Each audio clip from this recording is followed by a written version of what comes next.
अस्सलाम वालेकुम नाज़रीन, मैं हूं अतीक राजा और आप देख रहे हैं स्पोर्ट्स 93। आज हम बात करेंगे पाकिस्तान क्रिकेट के उन बासलाहियत खिलाड़ियों की जिन्होंने अपने हाथों अपना करियर तबाह किया।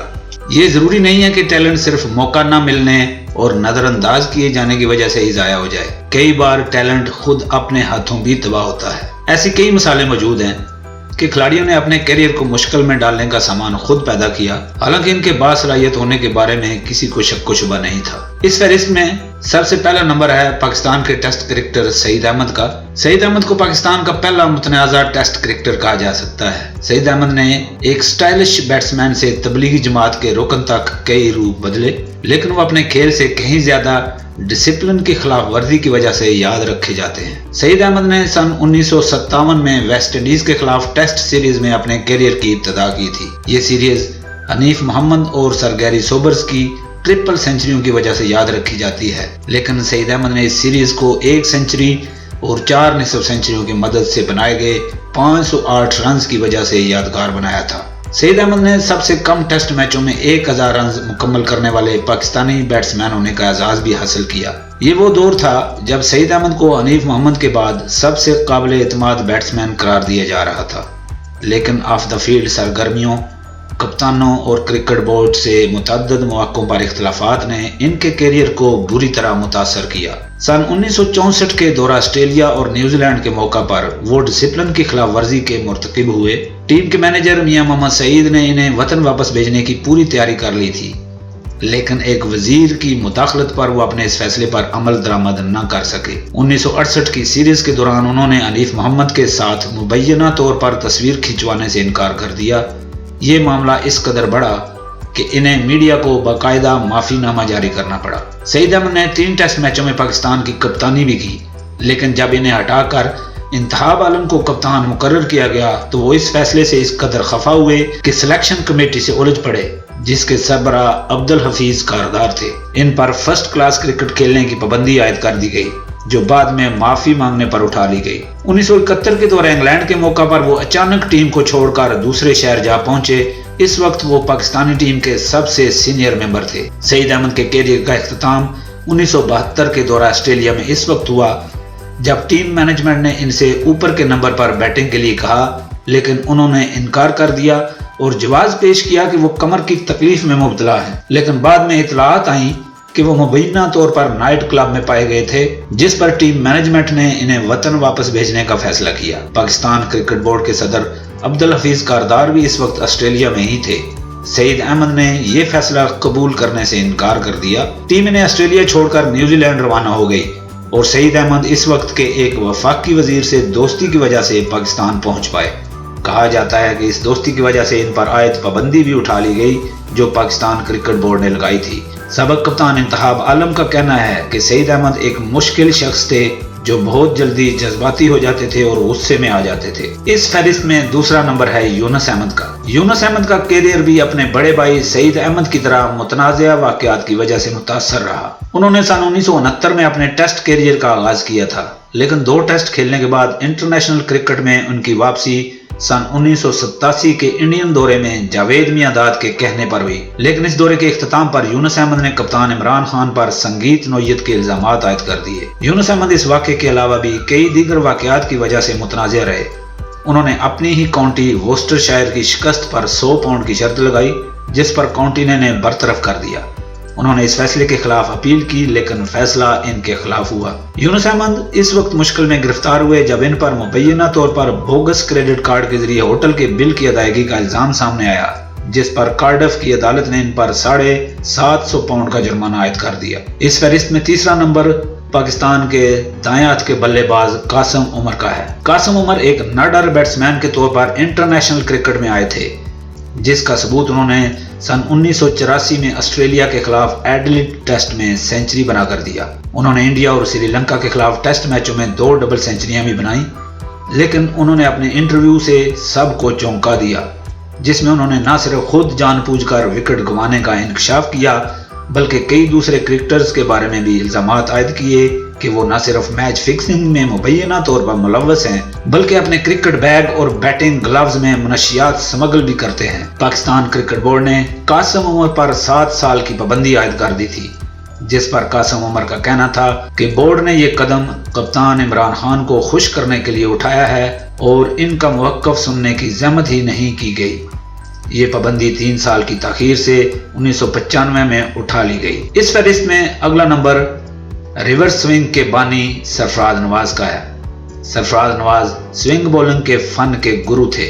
یہ فن انہوں نے عمران خان اور دوسرے بولرز کو بھی سکھایا، لیکن اپنے پورے کیریئر میں وہ متنازع بیانات کی وجہ سے مشہور رہے۔ اگر یہ کہا جائے کہ ان بیانات کی وجہ سے ان پر سب سے زیادہ حتک عزت کے دعوے عدالتوں میں دائر کیے گئے تو غلط نہ ہوگا۔ سرفراز نواز نے متعدد بار مختلف سابق ٹیسٹ کرکٹرز پر میچ فکسنگ اور کرکٹ بورڈ پر مبینہ بے ضابطگیوں کے الزامات عائد کیے، لیکن وہ کسی بھی مرحلے پر ثبوت پیش نہ کر سکے اور انہیں عدالتی چارہ جوئی کا سامنا کرنا پڑا، یہاں تک کہ ان کی گرفتاری کے وارنٹ بھی جاری ہوئے۔ سرفراز نواز کپتانوں اور کرکٹ بورڈ کے لیے بھی متعدد بار مسائل کا سبب بنے۔ 1977 میں انگلینڈ کے خلاف ہوم سیریز کے دوران کرکٹ بورڈ سے اختلافات کے نتیجے میں وہ سیریز چھوڑ کر انگلینڈ چلے گئے تھے۔ اس فہرست میں اگلا نمبر دنیا کے تیز ترین بالر راولپنڈی ایکسپریس شعیب اختر کا ہے۔ شعیب اختر اپنے دور میں دنیا کے تیز ترین فاسٹ بالر کے طور پر سامنے آئے، لیکن اپنے پورے کیریئر میں وہ فٹنس مسائل کے ساتھ ساتھ ڈسپلن کی خلاف ورزی کے متعدد واقعات کی وجہ سے شہ سرخیوں میں رہے۔ 2003 میں سری لنکا میں کھیلی گئی 6 افریقی سیریز کے دوران بال ٹیمپرنگ کرنے کی پاداش میں ان پر پابندی عائد کی گئی تھی۔ سن 2006 میں شعیب اختر اور محمد آصف مثبت ڈوپ ٹیسٹ کی وجہ سے چیمپئنز ٹرافی کی ٹیم سے دستبردار ہوئے اور ان پر پابندی عائد کی گئی۔ جب ان دونوں پر عائد پابندی اٹھائی گئی تو ورلڈ اینٹی ڈوپنگ ایجنسی نے پاکستان کرکٹ بورڈ کے اس فیصلے کو تسلیم نہ کرتے ہوئے اسے کھیلوں کی عالمی ثالثی عدالت میں چیلنج کر دیا۔ یہ دونوں فاسٹ بالر سن 2007 کے عالمی کپ کے لیے ٹیم کی روانگی کے عین موقع پر بھی ٹیم سے دستبردار کرائے گئے، جس کی وجہ ان کے ڈوپنگ میں ملوث ہونے کا خدشہ تھا۔ شعیب اختر سن 2007 کے T20 ورلڈ کپ سے قبل محمد آصف کو ڈریسنگ روم میں بلہ مارنے کے واقعے میں ملوث ہونے پر وطن واپس بھیج دیے گئے۔ شعیب اختر کا سب سے بڑا تنازع سن 2008 میں پاکستان کرکٹ بورڈ کے اس وقت کے چیئرمین نسیم اشرف کے ساتھ پیش آیا، جب شعیب اختر نے نسیم اشرف پر سنگین نوعیت کے الزامات عائد کیے، جس پر انہوں نے شعیب اختر کے خلاف لاہور کی عدالت میں ہرجانے کا دعویٰ دائر کر دیا۔ دونوں کے درمیان یہ معاملہ وفاقی وزیر رحمان ملک نے اپنی رہائش گاہ پر طے کرایا۔ شعیب اختر مختلف نوعیت کے بیانات کی وجہ سے بھی شہ سرخیوں میں رہنے کا فن جانتے تھے۔ انہوں نے سچن ٹنڈولکر کے بارے میں بیان دیا کہ وہ سن 2011 کے ورلڈ کپ کے موقع پر پاکستانی باؤلرز سے خوفزدہ تھے۔ سمینہ پیرزادہ کو انٹرویو میں انہوں نے یہ بھی کہا کہ انہوں نے اپنے ارد گرد میچ فکسرز کو پایا۔